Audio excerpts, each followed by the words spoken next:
Welcome to Come Get Woo Woo. We're your hosts, Becky and Roe, here to hold space for the unseen, the unspoken, and the deeply felt. This is a place for seekers, for those who sense that there's more, for those who hear between the words, feel beyond the room, and know without knowing why. Together, we'll explore the language of spirit, the clarity of your clairs, and the signs that rise up when you're ready to notice. You're not imagining it, you're remembering it. This is Come Get Woo Woo. Have you ever completely lost it over something small? Like somebody's tone of voice, a text that didn't come, or a dish that was left in the sink, and thought, why did I react like that? Or maybe you felt a wave of emotion come out of nowhere and had no idea where it even came from. If that's ever happened to you, you're not broken. You're not too much. You're just someone who hasn't yet been given the map for what's actually happening inside you. If you can relate to any or all of these, this episode's for you. Hey, woo-woo seekers. Welcome back to another episode of Come Get Woo-Woo with Becky and Roe. I'm Becky.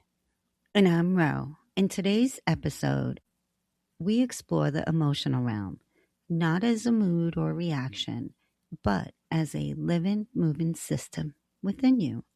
Emotions aren't just labels like happy or anxious. They are energy in motion, showing up as physical sensations, signals, and waves moving through your body in real time. We break down how emotions actually work, why they rise, peak, and fall, and what really happens when they don't get a chance to complete that cycle. Because when emotions are resisted, suppressed, or misunderstood, they don't disappear.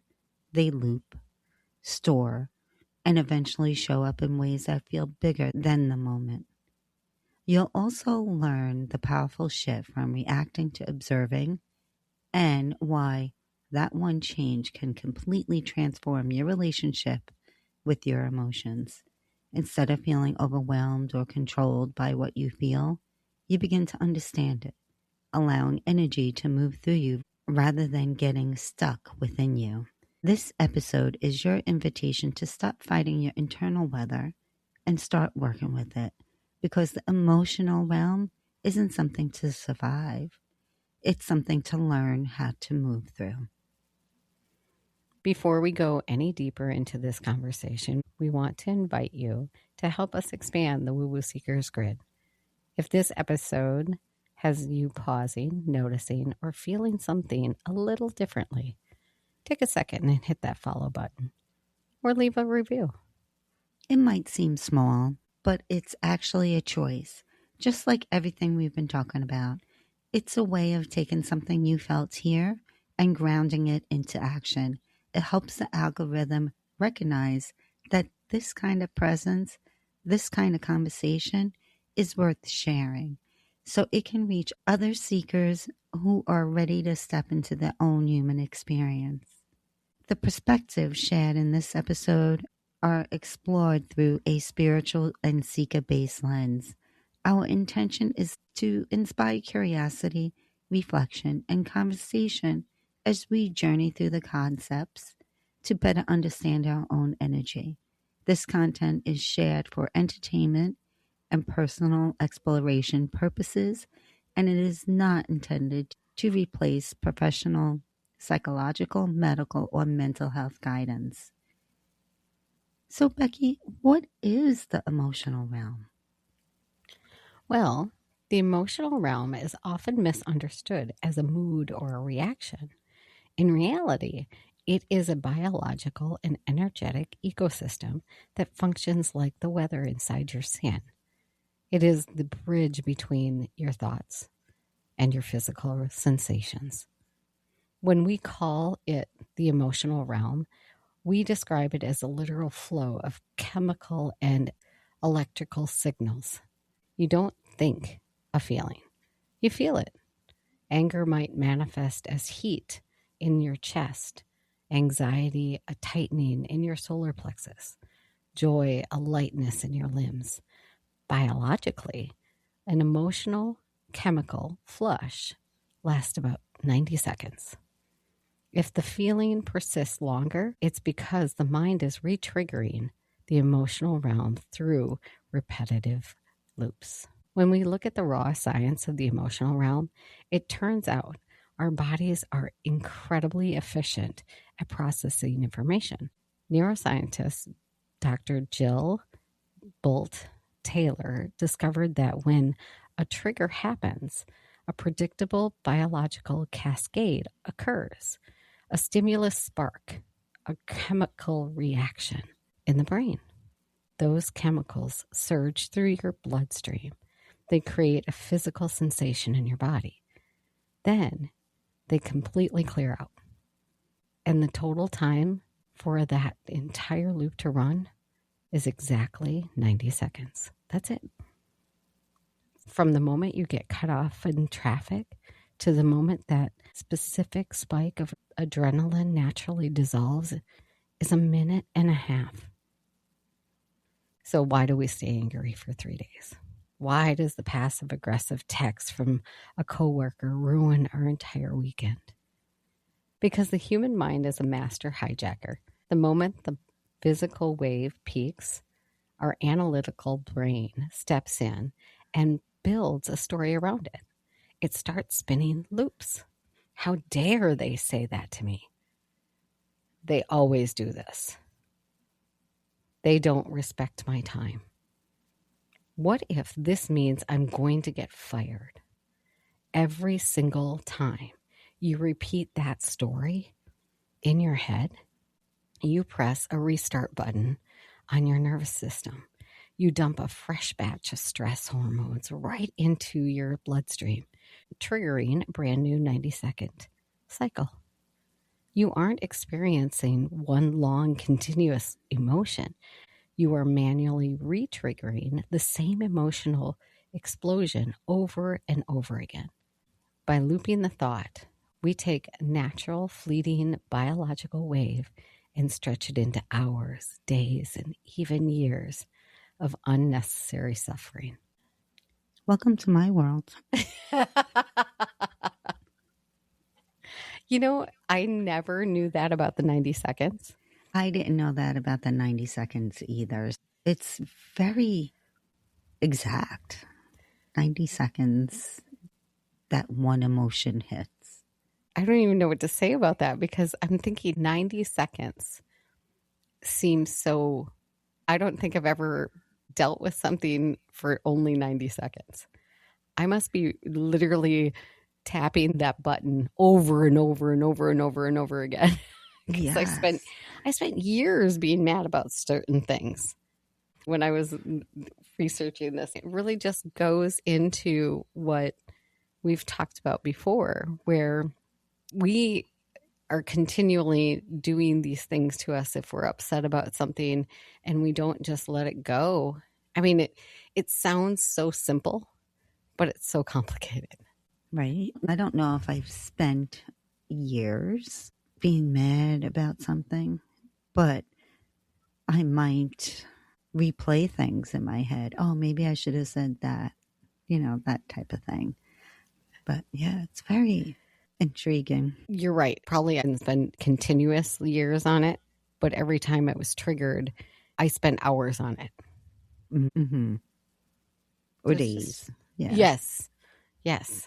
Yeah, it was just really interesting. That's all. It kind of really simplifies it. Yeah, I think now for me, it's like whatever. I might spend time thinking about what I shouldn't have done, but I don't think I spend the time angry now. Now it's like whatever.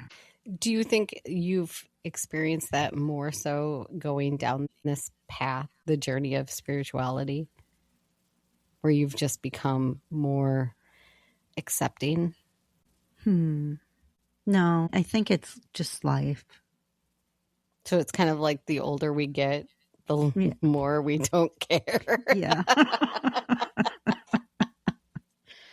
Okay. Yeah, that's what I'm thinking.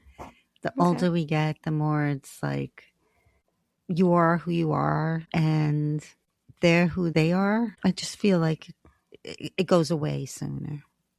Definitely. And I think it goes back to last week's episode where we talked about the mirror realm, where, and actually going way back, we talk about it is I don't need to win. Mm. My need to win and be right, it isn't there anymore. Yeah. And life choices like, okay, Yeah. I am not striving to be this vice president of the company anymore. Now just let me get through these 7-10 years and call it a day. You're like, I'm just going to stay under the radar and just get through Exactly. these days. Yes. I will still do my best. I don't need anything else. Just let me do what I got to do. We're good. Totally get it. Our next section is about childhood and conditioning. Should I go over that? All right, let's hear what you got. A lot of us were never actually taught how to feel emotions. We were taught how to manage, hide, or silence them. From a very young age, many people received messages like, stop crying, don't be sensitive, calm down, or be strong. Even when those words are said with good intentions, the nervous system often interprets them as, this feeling is not safe, welcome, or acceptable. Over time, we begin adapting. Some people learn to suppress sadness because it made others uncomfortable. Some learn to hide anger because it created conflict. Others disconnect from fear, excitement, or vulnerability because they were taught emotional expression was too much. Eventually, many of these emotional responses became automatic. The body starts holding what the person no longer feels permission to express. And this is important. Most emotional suppression isn't a conscious choice.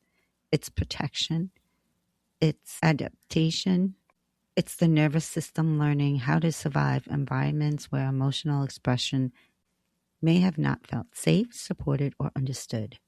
This is where compassion becomes so important because many of the emotional loops people carry aren't signs that something is wrong with them. They're signs that the body and mind learned patterns that once helped them cope. The goal isn't to judge those patterns, it's to gently become aware of them so something new becomes possible. So, how does this childhood conditioning actually show up when we grow up? Because let's be honest, we don't leave these patterns on the playground. We bring them straight into our adult relationship, our boardroom meetings, our group chats. When you haven't processed old emotional waves, they become the invisible ghost in the room, pulling the strings of your reactions. Take vulnerability, for example. If you learned as a kid that expressing deep feelings or asking for help led to rejection or being told you were too much, your nervous system logged intimacy as its own. Flash forward to adulthood. You're dating someone great, things are getting close, and suddenly you feel an overwhelming urge to pick a fight, ghost them, or completely pull away. You might tell yourself, they're just annoying me. But what's actually happening is your internal security system screaming, abort mission. It's not safe to be seen. Or look how we handle feedback. Have you ever had a boss or a partner give you a tiny piece of constructive criticism, and before they even finish their sentence, your face is hot, your jaw is clenched, and you're launching into a full defense lawyer routine? In that moment, you aren't actually reacting to the dishes or the spreadsheet. To your subconscious mind, that critique feels like an existential threat to your survival. Your inner child is terrified that if they aren't perfect, they won't be loved or kept safe. We end up overprotecting our past version of ourselves, using survival strategies to fight battles that ended decades ago. This is all of Generation X, I'm sorry. 100%.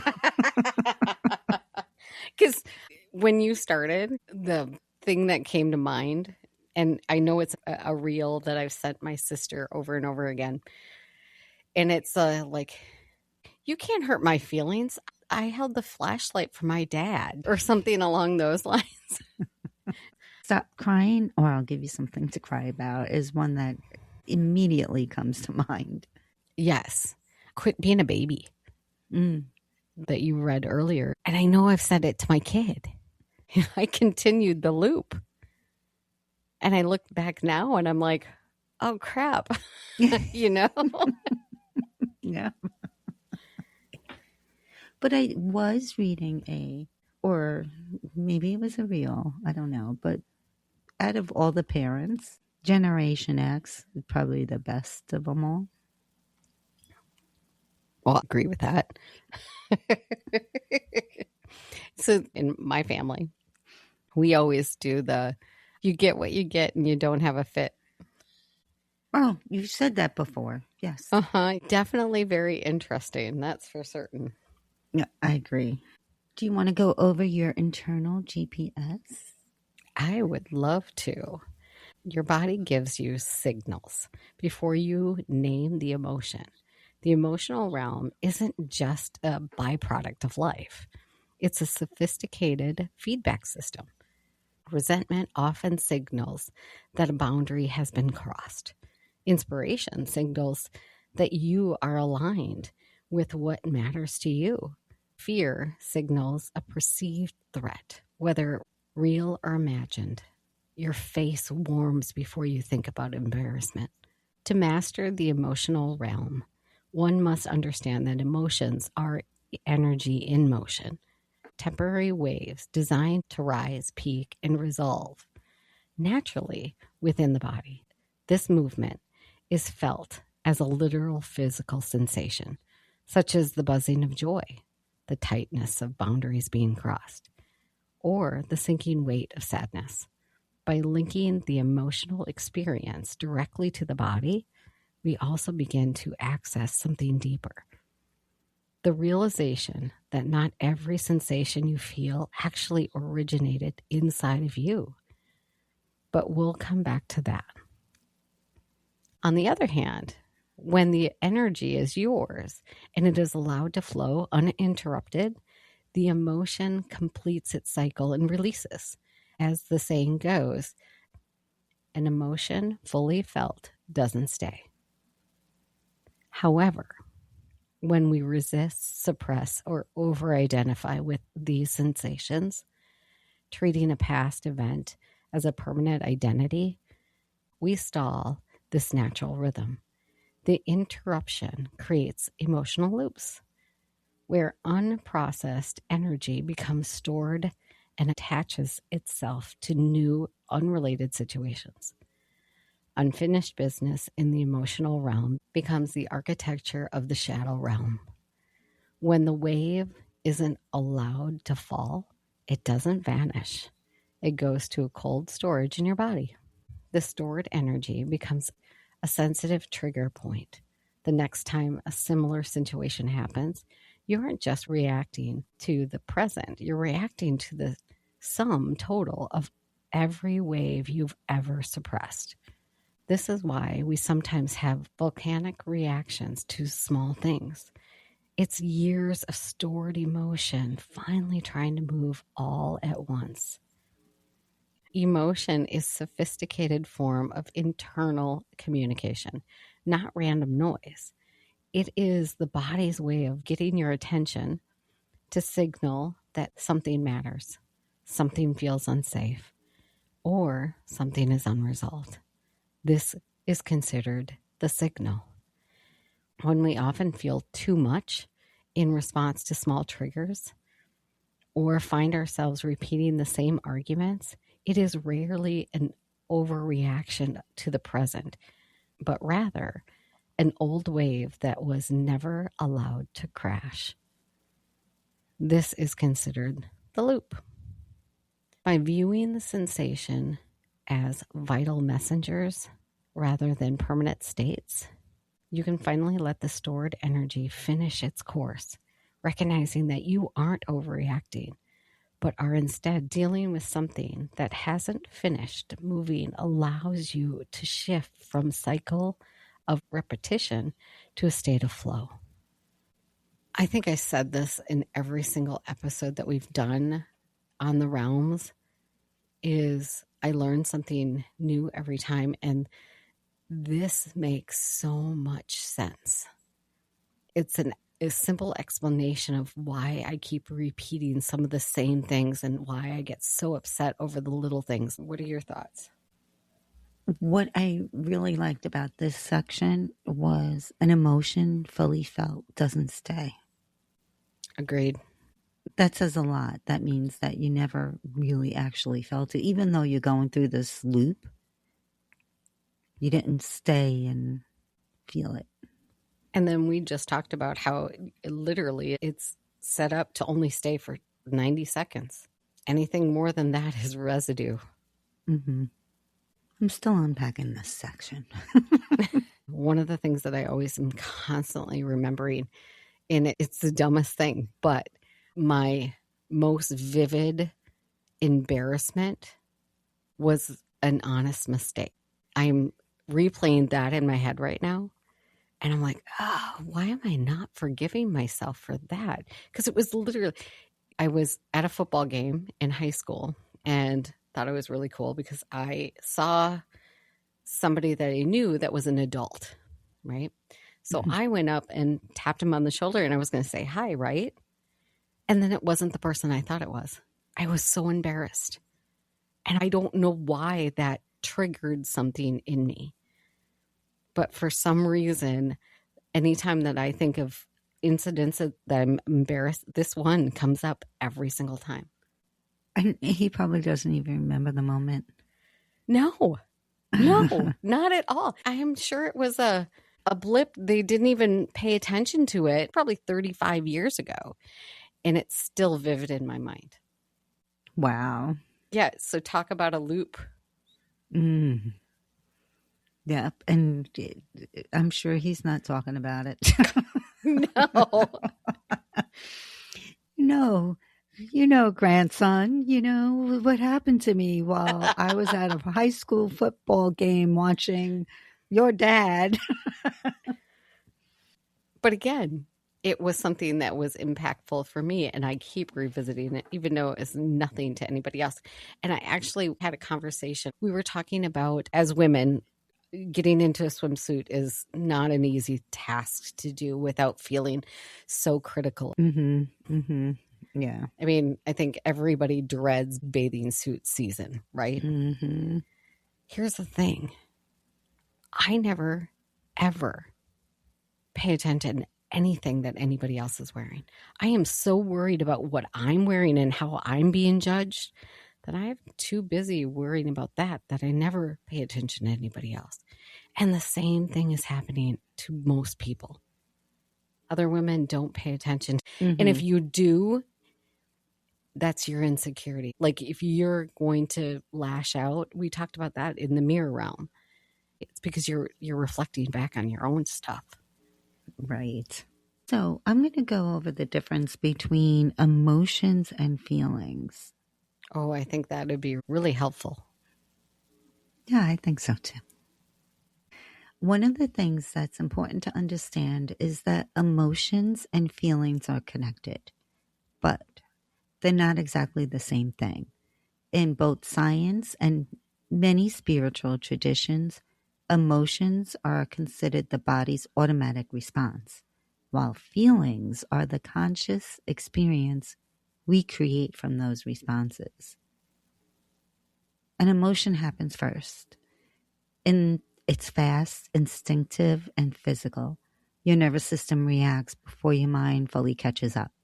Your heart rate changes, muscles tighten, hormones shift. Breathing changes and the energy moves through the body.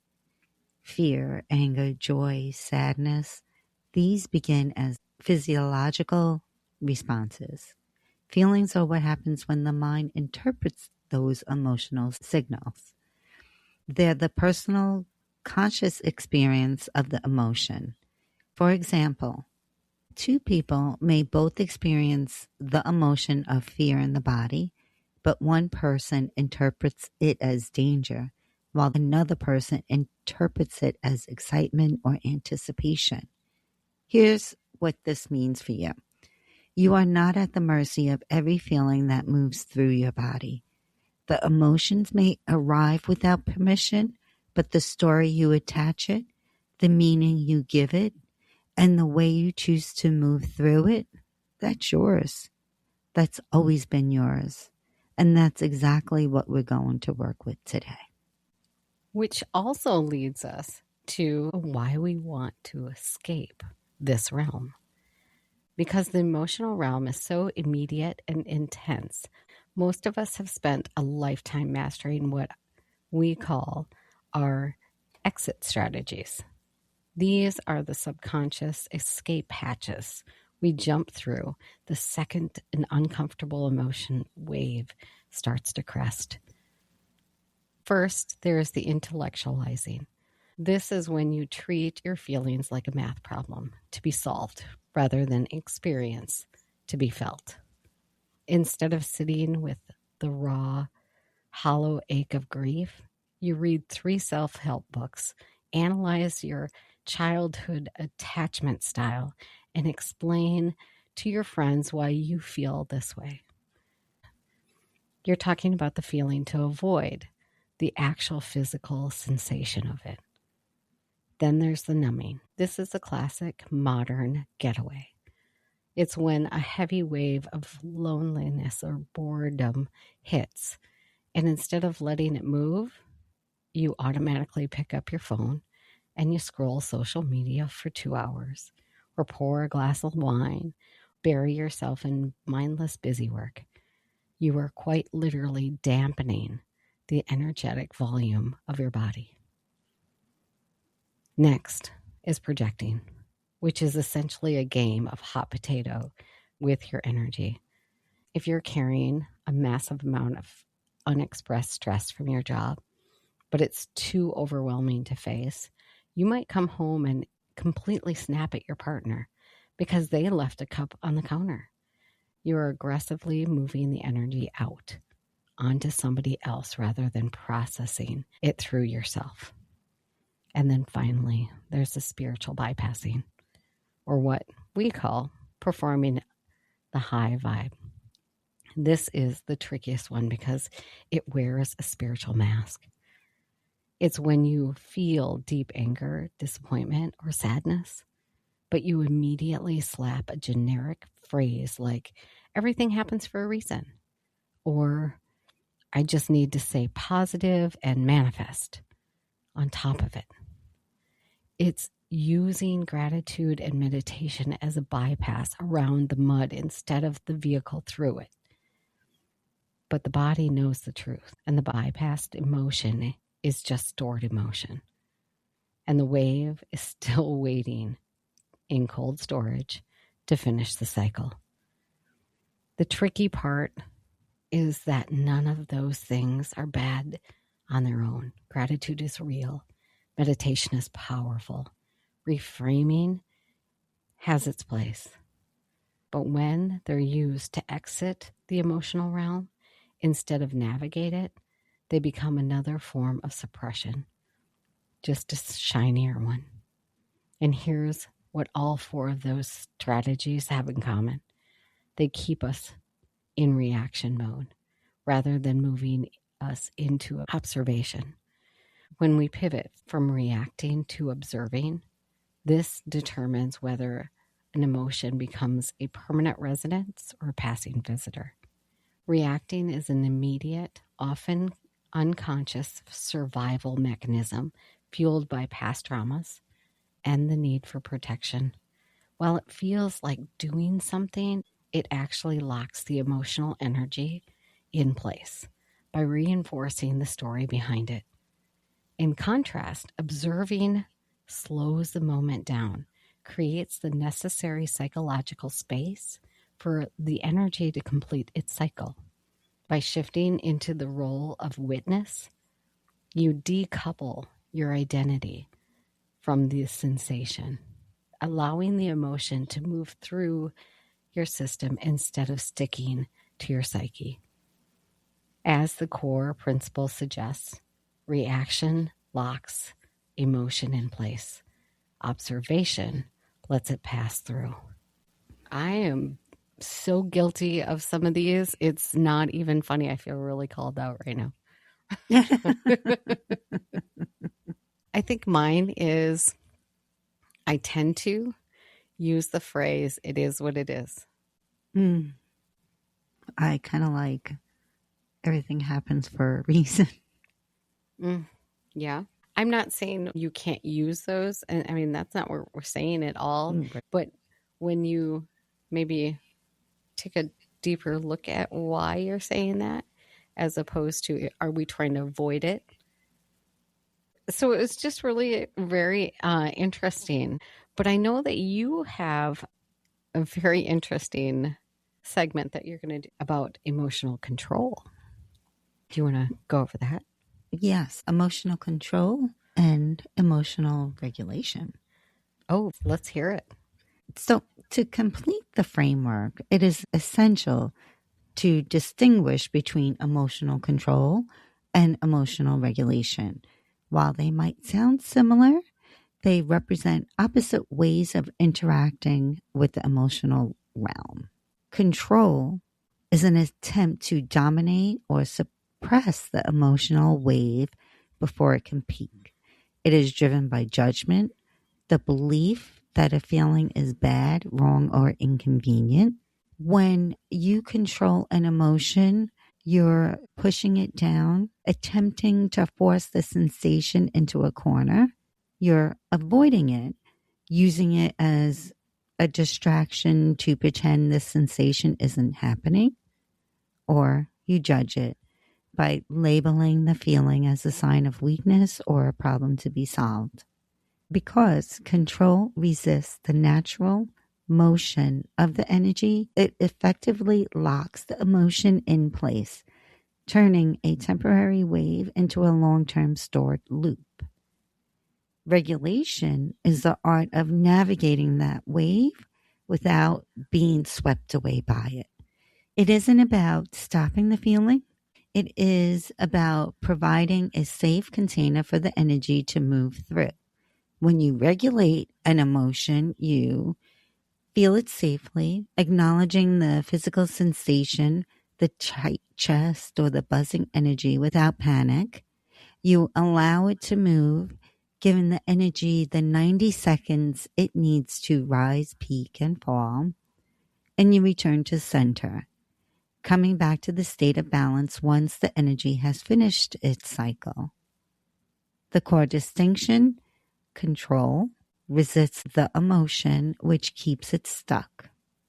Regulation allows the emotion to move, which sets you up free. By choosing regulation over control, you stop fighting the weather of your internal landscape and instead become a skilled navigator of the emotional realm. So let's pause here. We covered a lot of ground. What the emotional realm actually is, how emotional loops form, and the difference between controlling emotion and actually regulating one. And I want to make sure we don't just leave that as theory, because here's the truth. You're probably going to feel something today. Maybe you already have. And when that moment comes, the last thing you want to do is try to remember the framework. You want something simple, something you can actually reach for. So before we go deeper into the energies and the frequencies of the emotion, let's give you two tools you can use in real time. One, you can have a quiet moment to yourself, and one when you're right in the middle of it and you can't step away. So, Becky, do you want to go over The first exercise? Yes. Yes. It's actually called Name It to Tame It exercise. So the next time that you feel emotionally overwhelmed, reactive, shut down, or tense, pause for a moment and ask yourself one of these questions. What am I feeling right now? Where do I feel it in my body? If this emotion had a voice, what would it be trying to say? And you know me, Ro. I love to journal. I want you to write down the first honest answer that comes up without judging it or trying to fix it. Sometimes simply naming the emotion creates enough awareness for the nervous system to begin calming down. If you're in public, overwhelmed, or emotionally activated and can't fully step away, try this simple grounding anchor. Pause for just a moment. Gently press your feet to the floor. Notice one thing you can physically feel. Maybe it's the chair beneath you, your hands touching together, or the temperature of the air on your skin. Then slowly take one deep breath, then the last one, without needing to close your eyes. Quietly remind yourself, I am here. I can slow down before I respond. The goal isn't to instantly make the emotion disappear. It is to help the nervous system realize it doesn't have to stay in survival mode. Now that you have those tools in your back pocket, let's go a little deeper, because understanding how to regulate is only part of the picture. The other part is understanding why certain emotions feel so heavy and others feel so light. And that comes down to frequency. And I'm going to let Ro take it from here. Wonderful. One of the things that we mentioned earlier was the concept of energy emotion. Many believe that most emotions can be measured in vibrations and frequency. Every emotion has a specific speed. The heavier the feeling, the slower the vibration. So the first one, the heavy and dense feelings, grief, fear, shame, these are the slow vibrating frequency. Physically, they feel like contraction, a tightening in the chest, or a little weight on the shoulders. Anger often doesn't show up in a way that people expect it to. It's not always yelling or explosive reactions. Sometimes it looks like a body that never fully relaxes. The jaw stays tight, the shoulders stay raised, and the nervous system remains on alert as if it's bracing for something. A person may grind their teeth at night, carry tension across their upper back, or feel heat building in the chest without realizing they've been holding frustration for weeks, months, or even years. Anger is the energy that wants movement, and when it doesn't have a healthy place to go, the body often becomes the container for it.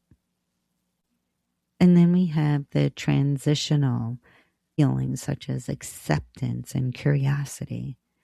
This is the neutral zone. It feels like softening of the muscles or a slight opening of space where there was once tension. Acceptance often brings a sense of softening to both the body and to the nervous system. It doesn't always mean liking a situation or agreeing with what happened. It means the internal fight against reality begins to settle. Physically, acceptance can feel like a deeper breath, relaxed shoulders, less tension in the chest, or a sense that the body is no longer bracing against life. Many people describe it as feeling more grounded, present, or emotionally steady after long periods of resistance or overwhelm. Acceptance creates space. Instead of constantly trying to force, fix, or control everything, the body begins conserving the energy and returning to balance. There is often a quiet feeling of, I can be with this. And that alone can create a profound emotional and physical relief. And then we have the light and expansive, which are joy, love, appreciation. These are high frequency states. They feel fast, flowing, and almost boundaryless, as if your energy is moving outward. Joy and excitement affect the body as powerfully as heavier emotions do. When someone feels aligned, inspired, or generally happy, the body often opens and softens naturally. Breathing becomes fuller, posture relaxes, energy increases, and there can even be sensations like warmth, tingling, or lightness moving through the body. People often become more present, creative, playful, and connected with joy is flowing freely.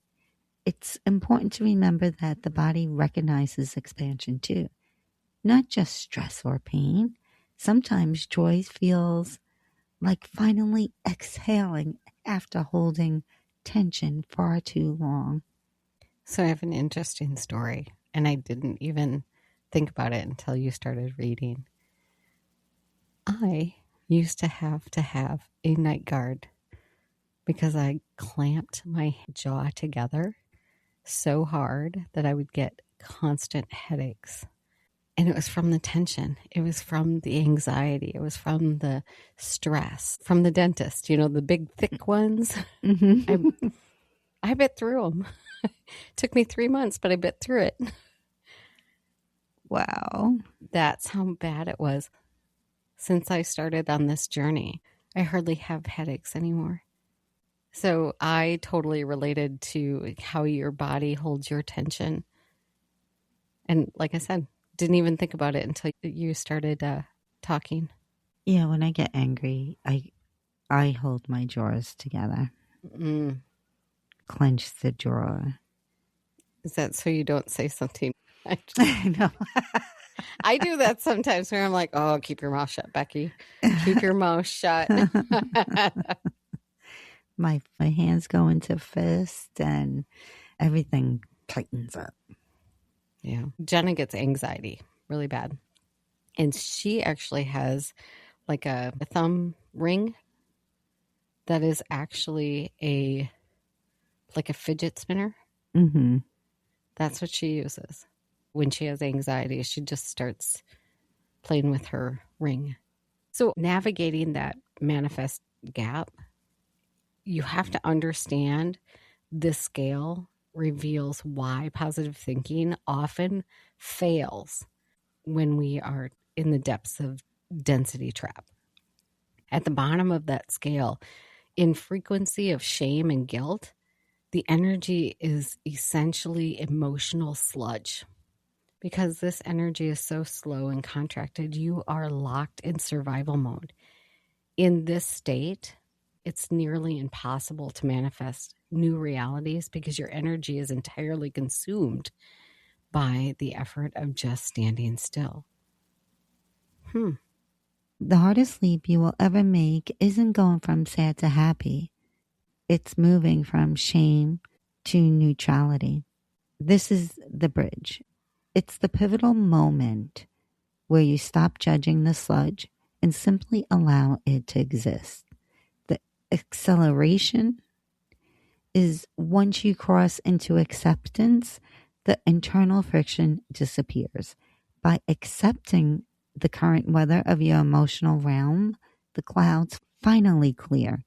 Without resistance of your judgment, your frequency naturally rises and your energy begins to manifest your intentions at high speed. You don't manifest from the peak, you manifest from the moment you stop resisting. You don't have to chase high vibe emotions to manifest. You have to stop being the roadblock for your low vibe ones. When the energy moves, the frequency can rise on its own.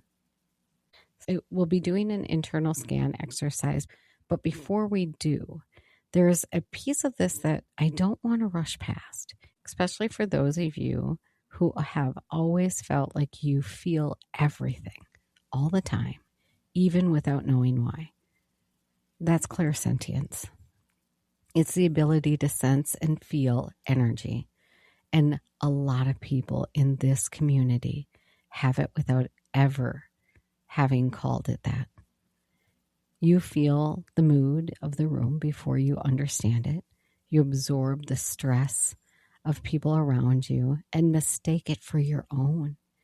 You leave certain conversations feeling completely drained, even if nothing dramatic happened. Sound familiar? Here's what's important to understand. Not everything you feel in your body originated inside of you. Some of it is yours.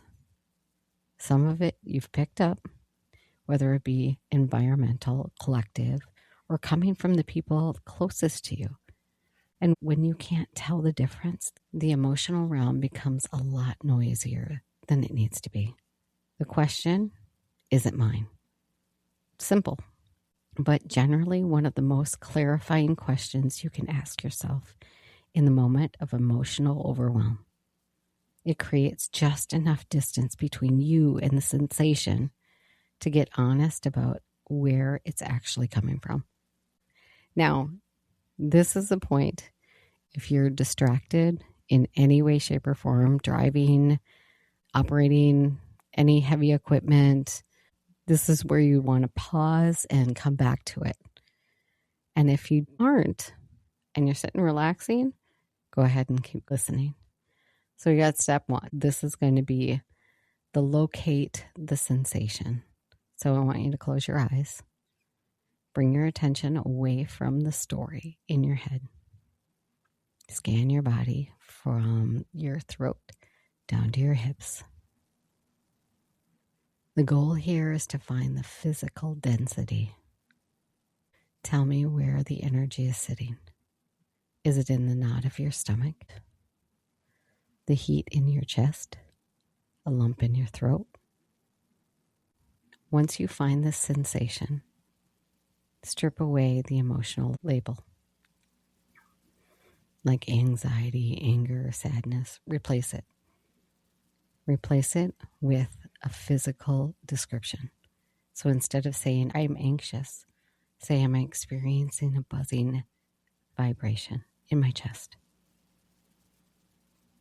This takes the power away from the ego and gives it back to the body. Next, remember at the beginning of the episode when we said an emotional chemical flush lasts about 90 seconds. This is that moment. Set a mental timer for the next 90 seconds. That's all it is, 90 seconds.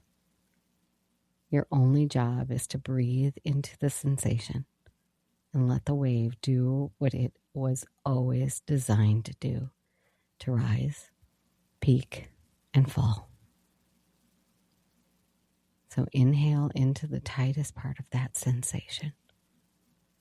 On the exhale, imagine the edges of the sensation softening, not disappearing, just softening. And I want you to repeat these words. I am a conduit, not the container. I don't hold this energy. I let it move through me. I am built for this frequency. I'm going to repeat this. I am the conduit, not the container. I don't hold this energy. I let it move through me. I am built for this frequency. Now, as the energy starts to peak and fall, ask the question, is this mine? If the sensation feels like it's lifting and shifting the moment you ask, it was likely picked up energy. If it stays, it's a personal messenger. Thank it for its signal. You've just completed a 90-second internal scan. Wow, I really like that scan. I am definitely going to use it, especially on those days where I am questioning, is this really my energy or not? Well, you and I have talked about it before. Is this mine? We do that all the time. We started doing that on Monday nights, and it's something I completely do a lot. And I find, I would say about over 50% of the time, it's not mine. Especially when I'm working.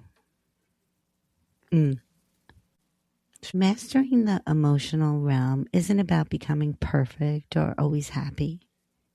It's about becoming more conductive. When you stop acting as a container that traps energy and starts acting like a conduit that moves it, the entire landscape of your life changes. The shift from control to regulation is the ultimate act of self-sovereignty. By choosing to observe rather than react, you are clearing the cold storage of your shadow and ensuring today's waves don't become tomorrow's loops.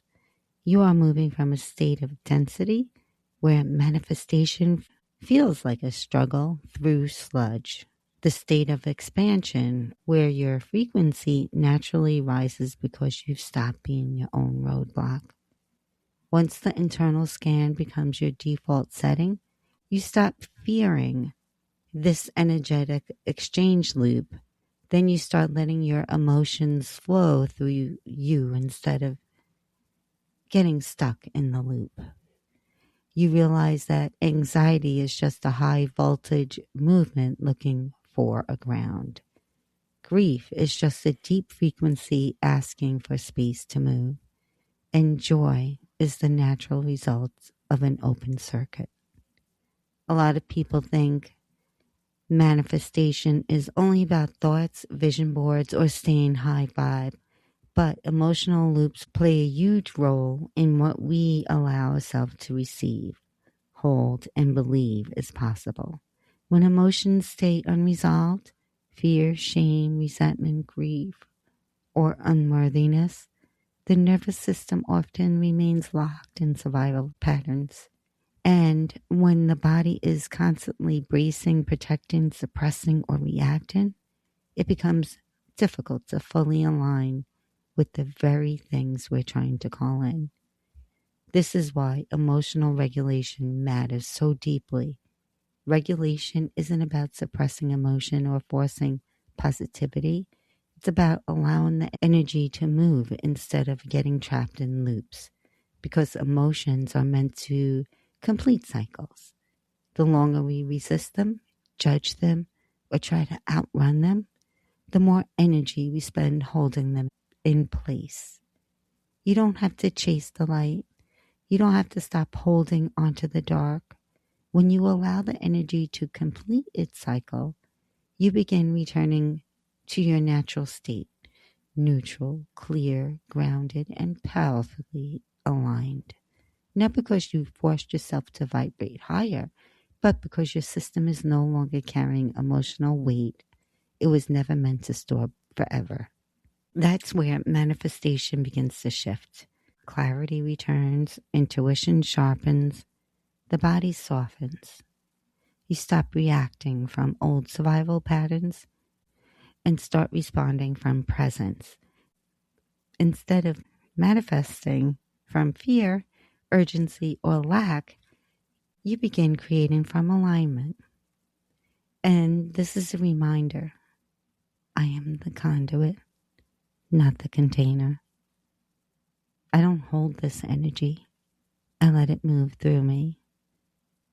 I am built for this frequency. A powerful practice is stop asking, how do I get rid of this feeling? And start asking, what happens if I let this emotion fully move? because the emotional realm isn't something to survive. It's a movement, release, and transformation. Stop trying to fix your feelings and start letting them finish. The emotional realm isn't something to survive. It's the power source for your next manifestation. Let it move. Really love doing this episode, Becky. So what are we doing next week? Our next episode is Messages in Motion. We'll be returning to the words from the Woo Woo Seeker's Journal, A Journey for Your Signs and Symbols, Book 1.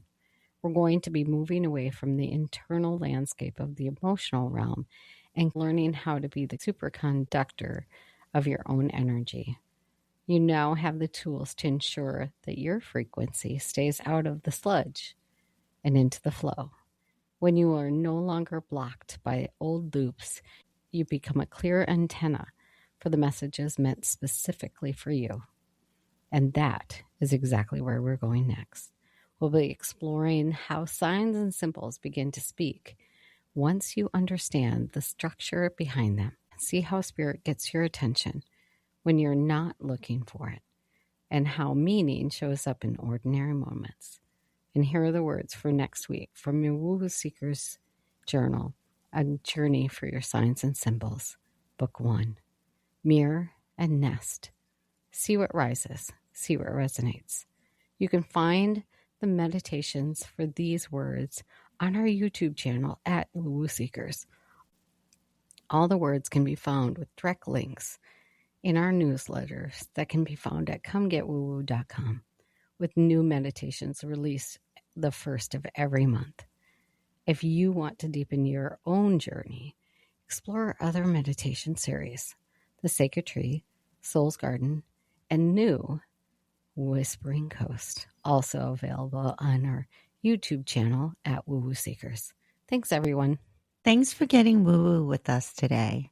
If something sparked a memory, a message, or just made you smile, share it with a fellow seeker, because the journey is always better when you can grow together. Be sure to find us on TikTok, Instagram, and YouTube at Woo Woo Seekers, so you can like, follow, and subscribe. You can also follow us by visiting our website, comegetwoowoo.com. We are so much more than just another podcast. We're building a community of seekers just like us.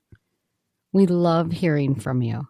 If you've got signs, symbols, or stories that you want to share, email us at woowooseekers@gmail.com. Or any questions about today's episode, you can email us at comegetwoowoo@gmail.com. Until next time, stay curious, stay open, and as always, come get woo-woo with us.